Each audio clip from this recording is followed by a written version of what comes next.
اللہ غفور بھی ہے،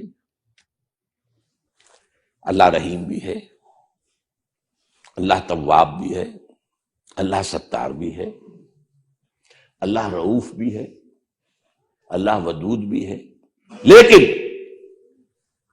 شدید العقاب بھی ہے، سزا دینے میں نہایت سخت، شدید الانتقام بھی ہے، شدید ترین انتقام لینے والا۔ تو انفطار کا مرکزی مضمون یہ ہے کہ انسان دھوکہ کھا جاتا، اللہ کی شان رحیمی پر، شان غفاری پر دھوکہ کھا جاتا۔ اب غفور ہے، بڑا رحیم ہے، غفور ہے، رحیم، لہذا کیے جاؤ جو کر رہے، کھائے پیو جاؤ جو حرام کھا رہے ہو پی رہے ہو، کیے جاؤ، کوئی وہ غفار ہے، وہ غفور ہے، وہ رحیم ہے، وہ ودود ہے، وہ رؤوف ہے۔ یہ ہے اللہ کی شان غفاری پر دھوکہ کھا جانا۔ چنانچہ یہ سورہ انفطار کا مرکزی مضمون ہے۔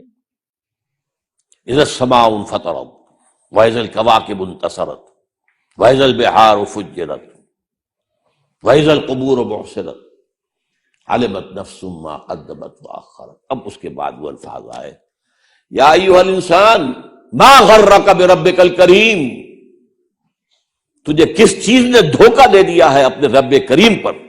رب کریم پر دھوکہ، رب تو بخشنے والا ہے، رب تو معاف کرنے والا ہے، غفور ہے، رحیم ہے، ستار ہے، ودود ہے۔ کلا بل تکذبون بالدین، تم جزا و سزا کا انکار کر رہے ہو، اللہ کی غفاری پر دھوکہ کھا کر جزا و سزا کا انکار کر رہا ہے۔ اللہ، اگر اللہ بس غفاری غفار ہے تو جہنم کائے کے لیے؟ اگر ستاری ستار ہے تو جہنم کائے کے لیے؟ اسی مضمون کو ما غرک بربک الکریم سورہ حدید میں بیان کیا گیا کہ منافق کو نفاق میں بڑھاتا رہتا ہے شیطان۔ چنانچہ وہاں آتا ہے غرکم باللہ الغرور، تم جو بڑھتے بڑھتے پہلی stage, second stage, third stage ہوتے ہوتے اس انتہا کو پہنچ گئے ہو تو تمہیں اصل میں اس دھوکے باز نے بہت دھوکہ دیا اپنے رب پر۔ وہ دھوکے باز شیطان لعین، کیے جاؤ، رحیم ہے، اللہ تو بڑا غفار ہے، ستار ہے، بخشنے والا۔